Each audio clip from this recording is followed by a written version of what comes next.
entre aujourd'hui et à l'horizon 6, 8, 10, 15 ans, vous allez devenir une personne différente de ce que vous êtes à l'heure actuelle. Et le trajet qui va vous séparer de cet objectif, finalement, c'est votre scolarité.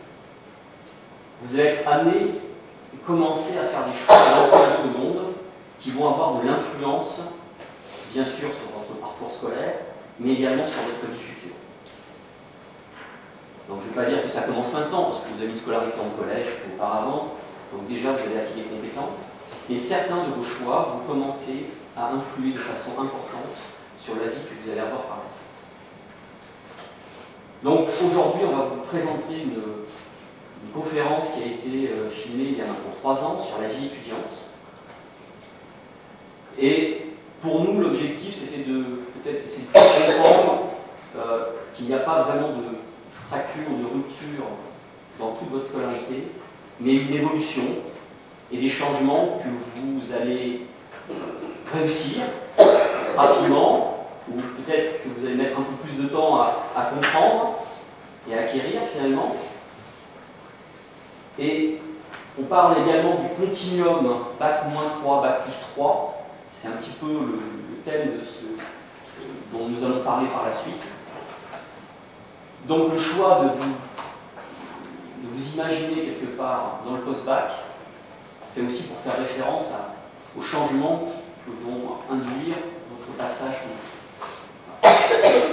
Donc tout à l'heure, pour répondre à vos questions, puisque vous allez voir la conférence, on a un petit peu modifié, on l'a raccourci, pour qu'elle colle exactement à des thèmes qui soient transversaux entre le lycée et le post-bac. Donc il y aura Madame Egea, qui est conseillère en orientation, et Madame Rivaud, CPE. Voilà, qui est CPE à Jean-Villard. Donc je vous laisse écouter maintenant la conférence, et puis en 20 minutes, eh bien, on parle de ce que vous avez retenu. Donc n'hésitez pas à prendre des notes, il y a des thèmes qui sont assez évidents, et puis on répondra à vos questions. Merci beaucoup et bonjour à toutes et à tous. C'est un honneur pour moi de venir parler de l'université. Alors, en plus d'être directeur du service de l'information dans l'élection de l'université professionnelle, j'ai le plaisir d'être aussi professeur d'université en économie. Donc, je vois au quotidien les étudiants et notamment, en étant aussi le directeur des études de la première année, eh bien, j'ai bien conscience des difficultés que souvent les étudiants ont quand ils rentrent à l'université en particulier.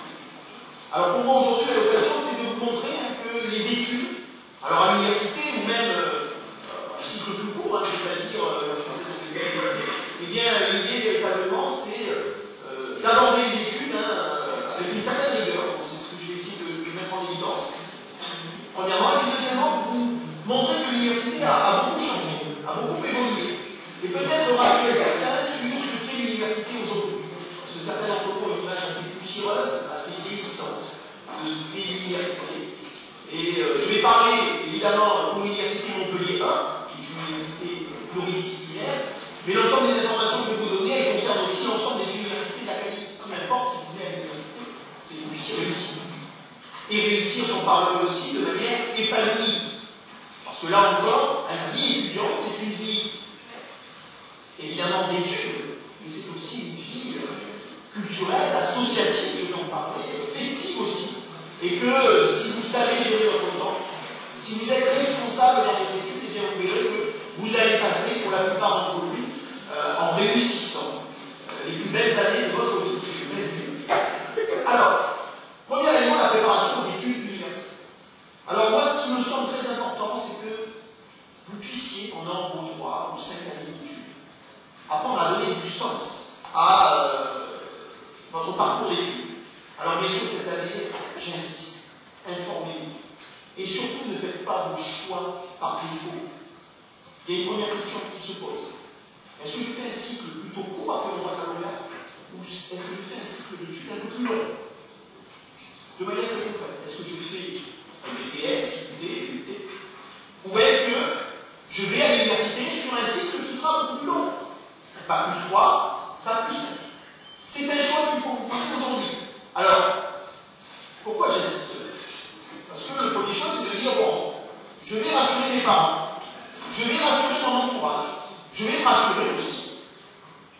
bons résultats, donc on m'a dit le mieux assurer. Partir sur un bac plus vieux, au moins j'ai un métier. BTS, BUT, IUT, parce que oui, cette formation-là va vous orienter vers un choix de métier particulier. Vous allez avoir rapidement des compétences extrêmement pointues. Et puis certains d'entre vous vont se dire, après 2 ans, oh ben finalement, j'aimerais bien continuer mes études. Donc j'aimerais bien partir à l'université. Et là, vous êtes souvent très surpris. Parce que malheureusement, dans la plupart des universités, on vous prendra pas en 3e année. Dans le meilleur des cas, vous serez mis en 2e année, voire, dans la plupart des cas, vous serez repris en 1re année à l'université.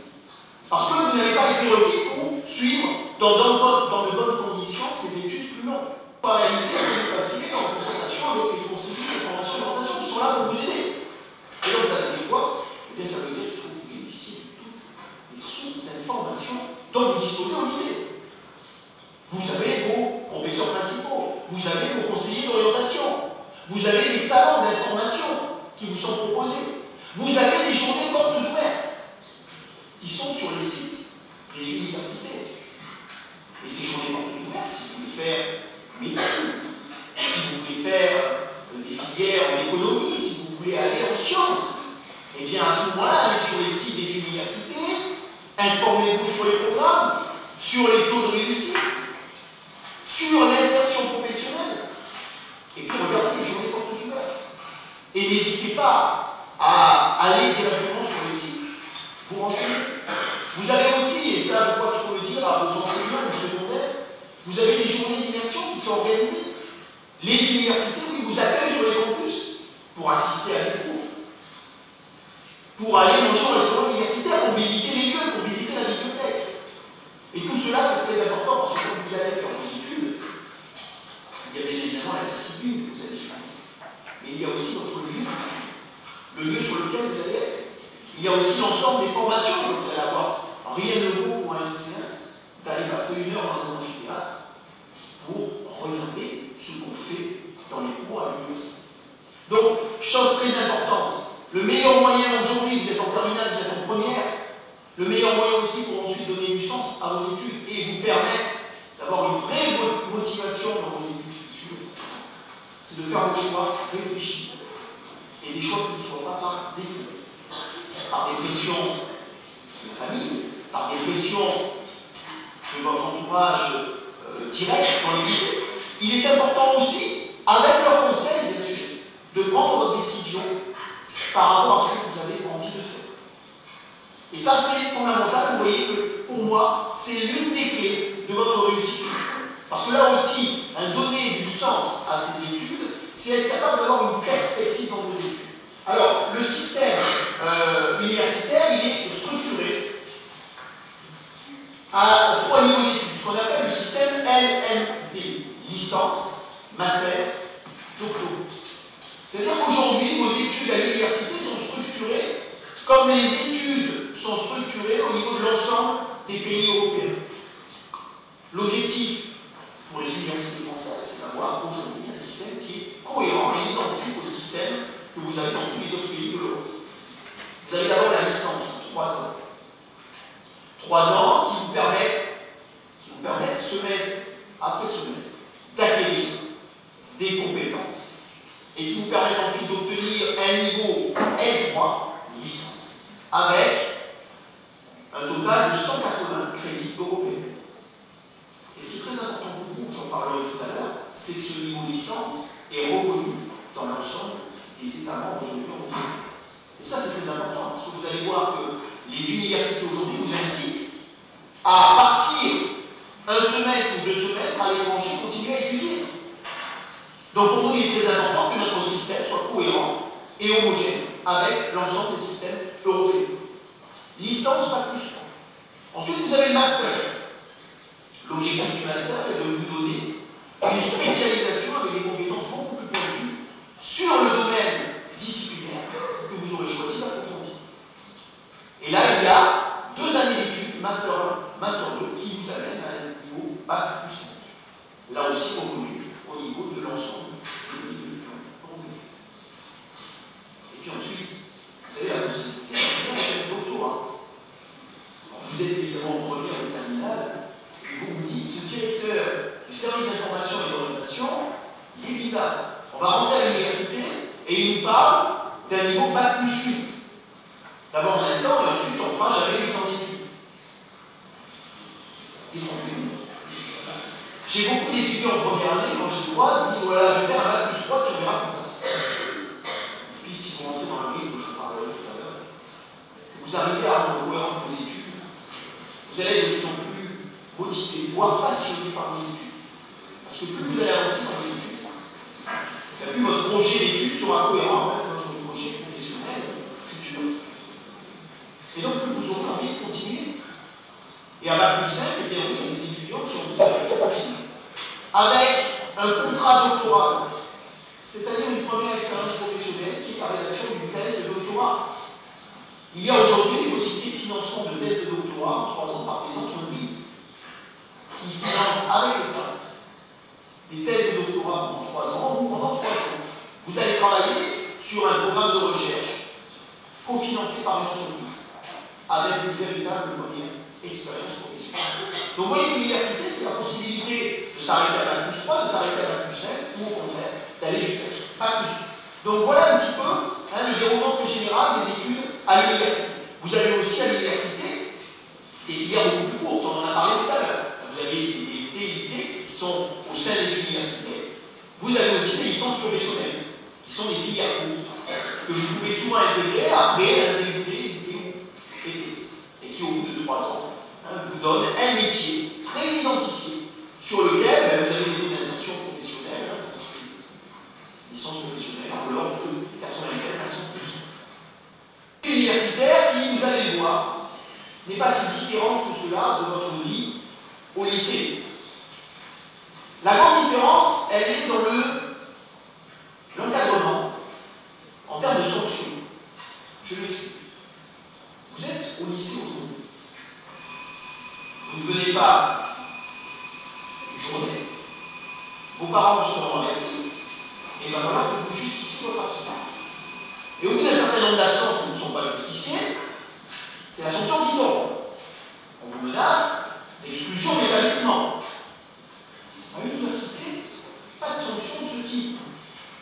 À l'université, vous ne venez pas beaucoup, pas de mots chez vos parents. Une journée, 2 journées, 3 journées, 1 semaine, pas de mots chez vos parents. C'est la liberté que vous venez d'acquérir. Une liberté dangereuse. Parce que justement, c'est ce que je vais vous inciter à faire, c'est-à-dire à devenir responsable dans vos études. On change de registre. C'est-à-dire qu'à l'université, maintenant, on vous prend pour des adultes. On vous offre un ensemble de dispositifs d'encadrement pédagogique, je vais en parler, pour votre réussite, d'accompagnement, de professeurs référents qui seront à votre écoute, d'étudiants référents qui seront à votre écoute, de tuteurs pédagogiques qui vont vous aider au quotidien à faire votre travail. Et si vous ne le voulez pas, on ne va pas vous forcer. Et la véritable solution, elle tombera à la fin du semestre. Lorsque malheureusement, n'ayant pas travaillé, vous n'aurez pas votre diplôme.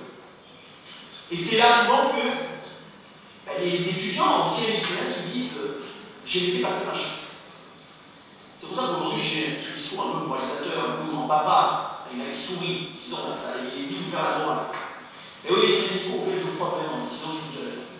C'est-à-dire que tous les étudiants qui réussissent, c'est des étudiants qui, 1, sont motivés et 2, deviennent responsables, autonomes, et comprennent que la liberté qu'on leur a donnée, c'est une chance pour eux. Et que cette absence de contrainte, il faut savoir la valoriser. Et la valoriser, c'est, alors je vous ai dit quelques éléments importants sur cette diapositive. C'est d'abord, effectivement, être capable de gérer de manière responsable et autonome, le terme est très révélateur, son emploi de temps.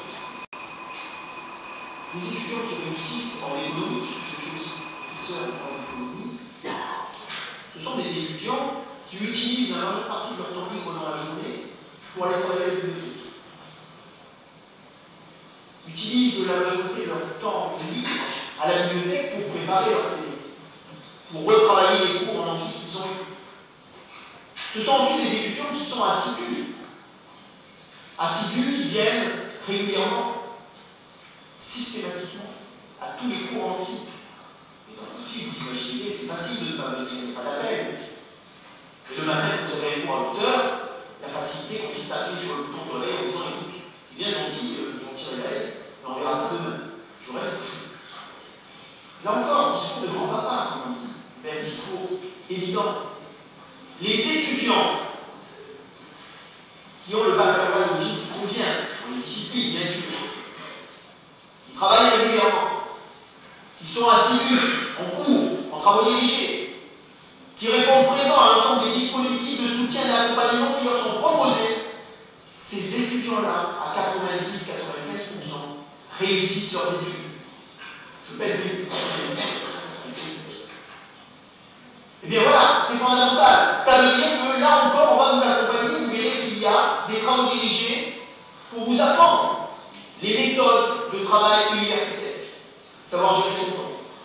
Oui, c'est peut-être pas facile. Mais en tout cas, on va vous y aider. Il y a des travaux dirigés dans certaines composantes, à vos souhaits. Il y a certains travaux dirigés qui sont des travaux dirigés qu'on appelle conférences de méthode. Oui, on va vous apprendre les bonnes méthodes pour devenir rapidement autonome dans votre travail, pour être capable de gérer ce temps qui est précieux à l'université. Et si votre temps est bien géré, je vais en parler tout à l'heure, au-delà de la quantité de travail importante que vous aurez à fournir, eh bien vous aurez aussi en parallèle cette vie associative, cette vie culturelle, cette vie festive très riche, qui feront de votre vie d'étudiant une vie particulièrement épanouie. Vous avez souvent l'image poussiéreuse de l'université en vous disant, je le sais pour certains, les lycées me le disent souvent. L'université forme des chômeurs. C'est faux. Alors c'est faux pourquoi? Pas parce que je vends ma formation, pas parce que je vends l'université, parce qu'il y a des chiffres à l'appui. Et qu'aujourd'hui, dans la plupart des universités françaises, un étudiant qui sort à Bac+5, chiffre délivré par le ministère de l'Enseignement supérieur, enquêtes qui sont menées régulièrement chaque année. À 30 mois après l'obtention du diplôme, plus de 90% des étudiants sont insérés professionnellement. Avec 60 à 70% qui sont 30 mois après la sortie en CDI. Vous pouvez consulter les chiffres sur les différents sites des universités. Ils sont réels. Alors bien sûr, pourquoi? Bien parce qu'en master, si vous avez la chance, et je vous y invite vraiment, si vous avez la chance de continuer en master, eh bien vous verrez que vos directeurs de master ont des relations privilégiées avec le monde professionnel. Vous aurez des interventions, évidemment d'enseignants-chercheurs, mais aussi des interventions professionnelles qui vont vous permettre d'avoir une insertion professionnelle de grande qualité. Insertion professionnelle, ce qui est très valorisant pour vous, dans laquelle le métier que vous occuperez sera cohérent avec les compétences qu'on vous a données à l'université. Voilà, je vais m'arrêter là de manière à ce que vous puissiez effectivement poser toutes les questions que vous souhaitez poser. Merci. 4e et 5e année d'université, vous allez apprendre un métier. Donc, premier cycle, la licence, on se donne des connaissances et des compétences et on s'oriente progressivement. Et en master, donc 4e et 5e année, là on apprend un métier. Donc on sort avec un Bac+5 et comme disait M. Mirabel, on a de très très fortes chances de trouver dans les 2 ans et demi un travail stable et intéressant. Et donc, quand on a un Bac+5, on est cadre d'une entreprise, d'une administration, etc. Donc des postes de responsabilité importants. Bac+5, pour vous, c'est dans 8 ans. 3 ans de lycée et 5 ans de fac. Ou d'école, en ingénieur, peu importe. C'est dans très peu de temps. Voilà. Donc ce qui s'est dit sur le post-bac, c'est déjà quelque part une réalité. Dans 8 ans, vous serez très différent, forcément. Mais finalement, c'est dans très très peu de temps. La fin du lycée, pour vous, c'est dans 3 ans. Un peu plus de 3 ans. Quand vous rentrerez en seconde, ça sera dans 3 ans. Il y a 3 ans, vous étiez en fin de 6e. Est-ce que vous avez l'impression que le temps a été très long? Non. Ah non, c'est allé très vite, ça. Ben, vous aurez ce sentiment également en fin de lycée. Donc c'est pour ça que... Je termine. C'est pour ça qu'il faut sans cesse se poser des questions par rapport à sa scolarité, parce que, suivant les choix que vous faites, que ce soit au lycée ou après le lycée, ça va impacter fortement votre scolarité. Et c'est pour ça qu'il existe des prépas pour retarder le moment où on va vraiment devoir vraiment faire un choix. Ah, tu penses qu'il y a des prépas qui te permettent de retarder tes choix? Voilà, le truc c'est que j'étais déjà allé faire les portes ouvertes de plusieurs prépas. Et le truc c'est que c'était eux-mêmes qui le disaient. Aller en prépa, ça permet de retarder le moment où on va vraiment faire son choix en matière d'orientation professionnelle. Par exemple, si on veut vraiment continuer des études dans les maths, ou sinon on préférerait faire des études plus littéraires, etc. Parce que par exemple, alors, je vais prendre la parole, si tu permets, hein. Les prépas, parce que je ne sais pas si tout le monde entend, hein, comme il est au premier rang, voilà. Donc, ce jeune homme nous dit, faire une prépa, c'est une façon de repousser le choix. Donc, les prépas, c'est ce qu'on appelle les classes préparatoires aux grandes écoles, donc c'est en 2 ans après le bac. Il y a des prépas littéraires, des prépas éco, des prépas scientifiques. Les prépas, ce n'est pas une façon de repousser le choix, c'est une façon peut-être de choisir une école. Mais quand on est dans une prépa sciences, hein, avec une dominante maths, physique ou bio, c'est 90% des fois pour aller ensuite dans une école d'ingénieur. Donc le projet, souvent, quand on est en prépa, il est déjà là. Par contre, on ne sait pas forcément quelle école, etc. Hein. C'est pas donc forcément pour repousser l'orientation. Ce sont souvent des jeunes qui ont un projet scientifique bien établi et qui vont donc s'engager dans la voie de la prépa pour ensuite faire ce qu'on appelle une grande école scientifique. École d'ingénieur, école normale sup, etc. Exactement. Voilà. Choisir une classe prépa, c'est déjà faire un choix. Voilà, un choix de métier, scientifique, ou littéraire, ou économique. Donc, ou dans la gestion éventuellement. Mais parce que je disais ça, parce que par exemple, j'avais entendu, c'était des personnes du lycée du Parc, c'est d'ailleurs des professeurs, ils nous avaient raconté qu'ils avaient découvert qu'au bout, si je ne me trompe pas, de la 2e année d'une de leurs élèves, qu'en fait, elle était plutôt littéraire. Donc ça va faire que dans un sens, elle aurait été obligée de rechanger de plan professionnel. Oui, bon, mais de toute manière, il y a toujours des personnes qui se lancent dans un projet et qui en changent. Vous savez, l'orientation, moi j'ai une phrase que j'aime bien répéter, c'est un petit peu comme Christophe Colomb. Vous partez pour les Indes et puis vous découvrez l'Amérique. C'est-à-dire que vous avez un projet qui vous porte et puis à un moment donné, eh bien, vous découvrez autre chose et puis vous en changez. Mais ça, c'est la vie. On parle également d'éducation tout au long, enfin d'orientation tout au long de la vie, c'est-à-dire que, je ne sais pas si vous regardez la télé, il y a une publicité sur les cadres où il y a un enfant qui parle, il y a le papa qui demande à son enfant qu'est-ce que tu vas faire l'année prochaine, enfin quand tu seras grand. Oh, je vais faire, je ne sais plus ce qu'il donne de métier. Et puis le fils se retourne vers son père et il lui dit et toi? Ben oui, ça veut dire que dans la vie même d'adulte, on peut changer de métier. Avant d'être proviseur adjoint, je faisais autre chose. Je n'ai pas été proviseur adjoint toute ma vie. Je ne serai pas proviseur adjoint toute ma vie. Voilà. Pour parler de quelque chose de très terre à terre. Voilà.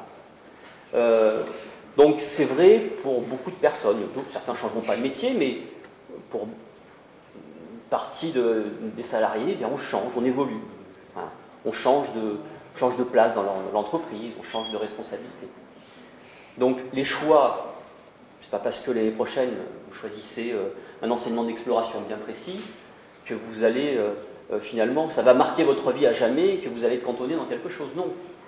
Mais cela aura de l'importance dans votre cursus. Les choix que vous allez commencer à faire l'année prochaine et encore plus l'année suivante avec le choix de la filière, scientifique, littéraire, économique, gestion, tout ça va impacter vos études et votre scolarité et votre vie par la suite. Ça, c'est une évidence. Alors, bon, ça c'était un petit peu sur les études, sur la poursuite. Est-ce qu'il y a des termes qui vous ont marqué? Est-ce qu'il y a des choses que vous avez déjà entendues au collège? Finalement, est-ce qu'il y a un rapprochement que vous pouvez faire entre le collège et le post-bac, si on fait un grand écart? Il faut rester assidu. Assidu, oui, voilà, par exemple. Bon, je pense à d'autres choses, mais assidu, l'encadrement. Le CPE qui va nous en parler un petit peu de l'encadrement. Parce qu'au collège, entre le collège et le lycée, ça change. Entre le collège et le lycée, ça change, mais ça ne change pas pas autant que ce que vous devez le penser actuellement. Parce que je sais que quand les élèves arrivent au lycée, en seconde, au moment de la rentrée, les élèves ont une idée un peu de liberté, qui est reprise d'ailleurs dans dans la conférence par M. Mirabel. Et en fait, au lycée, vous allez avoir l'impression qu'il va y avoir plus de liberté, il n'y aura pas de contrôle de carnet, pas de contrôle d'entrée, pas de contrôle de sortie. Mais par contre, effectivement, le contrôle de l'assiduité reste le même. C'est-à-dire que si vous êtes absent en cours, vos parents seront prévenus. Donc cette semi-liberté, moi j'appelle ça, je dirais une semi-liberté, elle fait déjà partie de votre libre arbitre. C'est-à-dire que vous déciderez de sécher un cours.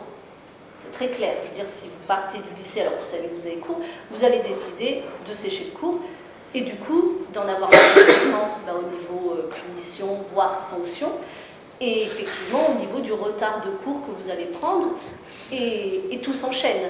Donc cette semi-liberté, il va falloir que vous appreniez à la gérer.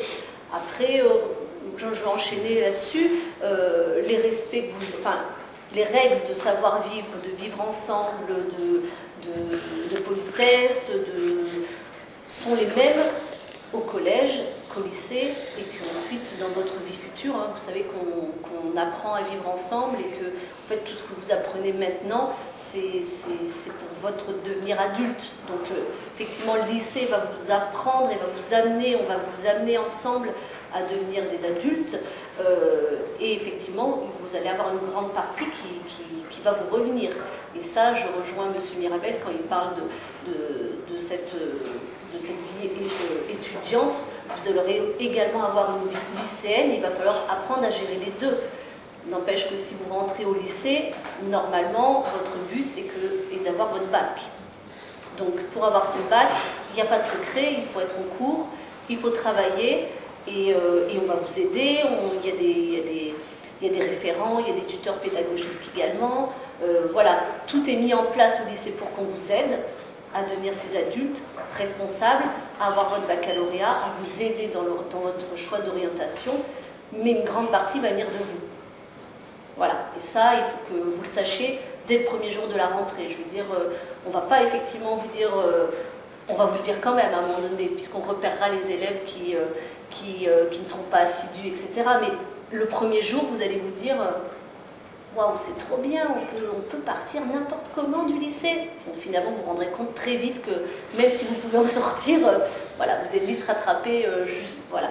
Mais cette construction, il faut qu'on vous aide à vous construire, mais une grande partie vient de vous. Voilà. Si vous avez bien compris, en fait, c'est une autonomie que vous allez commencer à acquérir et qui va devenir, à chaque étape de votre scolarité, plus importante. À la fac, il n'y a pas de contrôle. Il y en a encore au lycée, heureusement.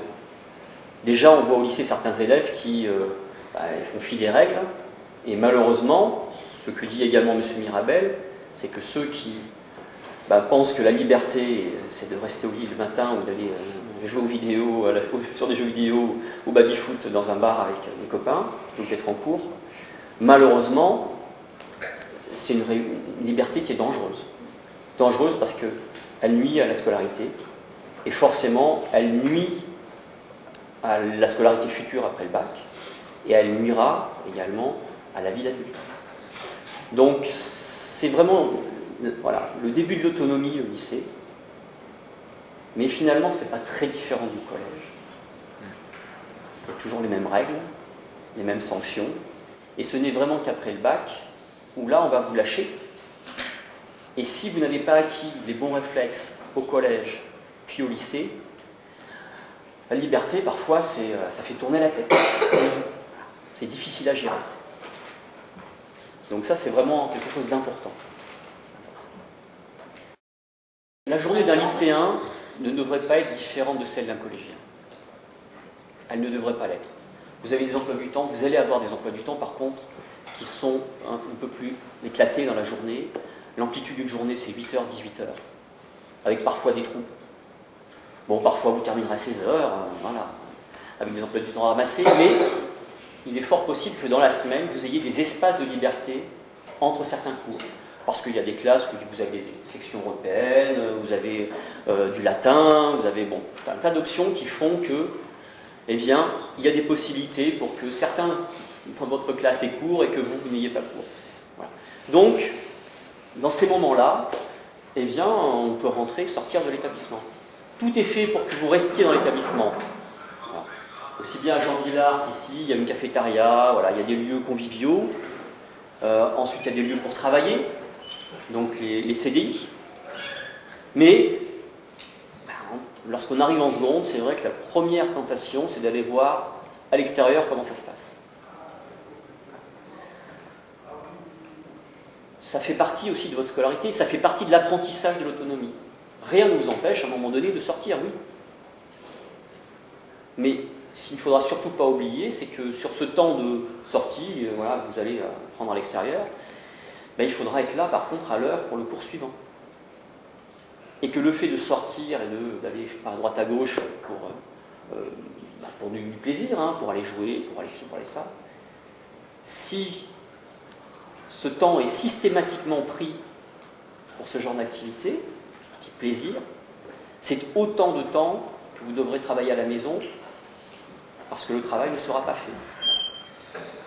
Si vous prenez les bonnes habitudes et que de temps en temps ça vous arrive de sortir parce que il y a un peu moins de travail, parce qu'il y a un peu moins d'échéances, c'est possible.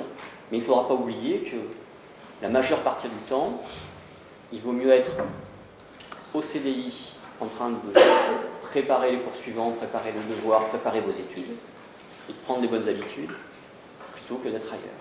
Monsieur Mirabel le dit également, clairement, la journée d'un étudiant, et Dieu sait que les étudiants, leur emploi du temps est encore plus concentré, il y a beaucoup moins d'heures de cours.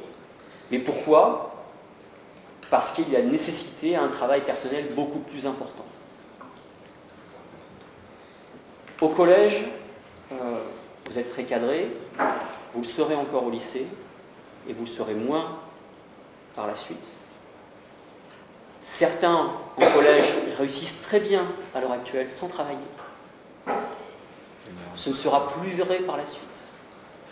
Moi, je vois des élèves qui arrivent jusqu'au collège avec de bonnes moyennes, et puis ils arrivent au lycée, et tout d'un coup, ben là, on retrouve 60% d'une génération d'âge qui se retrouve dans le même lieu, avec pour objectif le bac, mais surtout derrière, une projection à bac plus 3 minimum, et au-delà. Donc on se retrouve entre gens qui réussissent. Donc on est plus exigeant, et ceux qui restent sur le même mode de fonctionnement qu'au collège, et qui ne travaillent pas, eh bien, on s'aperçoit que certains s'effondrent. Combien de parents je reçois qui me disent « mais jusqu'à la troisième, tout allait bien ». Et puis, avec le lycée, eh bien, ça ne va plus. Pourquoi? La réponse est très simple, c'est que c'est des élèves qui ont des capacités, mais comme les autres, qui ont une bonne mémoire, qui sont attentifs, mais qui derrière ne travaillent pas parce que les notes suivaient. Au lycée, c'est fini. Alors certains y arrivent encore, hein, à ne pas travailler, à réussir. Mais ceux-là, ce sont des exceptions. Il y en a quelques-uns, ils ne travaillent pas, ils ont une très bonne mémoire. Voilà. Tout ce qui se dit en cours, tout ça c'est intégré. Et ça leur suffit. Et ils réussissent bien. Mais les autres, comme moi j'ai été lycéen, mais à un moment donné, je n'ai pas de capacité particulière, et il a fallu travailler. Et ceux qui ne comprennent pas ça vont avoir des difficultés au lycée. Et ça sera vrai par la suite également. Les attitudes de travail personnel, ça commence à se prendre vraiment, vraiment au lycée. Celui qui n'a pas compris ça risque d'aller au-devant de difficultés et d'un échec. Et cette habitude-là, elle est encore plus vraie par la suite. Parce qu'il y a encore des élèves qui arrivent tranquillement jusqu'au bac, qui ont le bac, et là on va leur demander encore plus de travail. Ceux qui veulent intégrer des classes prépa, ou des classes d'ingénieurs, même à la fac, il va falloir travailler de façon personnelle, individuelle, autonome. Et pour ça, ce que disait M. Mirabel, c'est important, c'est qu'il faut donner du sens à ce que vous faites. Oui, moi je voudrais dire un mot. Cette notion de travail, c'est une contrainte, mais c'est aussi une contrainte choisie. C'est-à-dire travailler intellectuellement dans un domaine qui vous intéresse, voire qui vous passionne, c'est aussi du plaisir. On peut avoir, j'espère que vous aurez plaisir à aller au lycée, à apprendre, à vous enrichir, à vous cultiver, à préparer le bac, et puis après le bac, bien sûr, à continuer. Voilà. Donc le travail, c'est pas quelque chose de forcément négatif, terrifiant. Non, c'est un plaisir le travail, parce que c'est du travail pour vous enrichir. Et oui, je suis désolée, mais... Oui, c'est pas nécessairement évident maintenant, mais c'était aussi ce que disait M. Birabel, c'est que plus on avance finalement dans l'âge, plus on avance dans son projet, plus à un moment on se dit il faut que je fasse quelque chose de ma vie. Vous n'en êtes peut-être pas encore là aujourd'hui, mais c'est ce qui va à un moment donné s'imposer à vous. Quand vous serez dans les études supérieures, vous êtes même avant, vous allez vous dire et maintenant qu'est-ce que je fais de ma vie? Qui je vais devenir? Et à ce moment-là, je vous assure, vous allez trouver du plaisir à ce que vous faites. Bon, malheureusement, comme on a commencé un petit peu en retard, il faut peut-être un petit peu abréger cet échange, qui aurait pu être un peu plus long, j'en suis désolé. Voilà, j'espère que vous allez vous souvenir de ça et que dans les vœux que vous allez faire par la suite, eh bien, vous aurez présent voilà, les quelques éléments qui ont été évoqués et que ça vous servira pour votre orientation future et les choix que vous ferez dans votre vie. Voilà. Je vais vous remettre dans les mains de vos chefs d'établissement.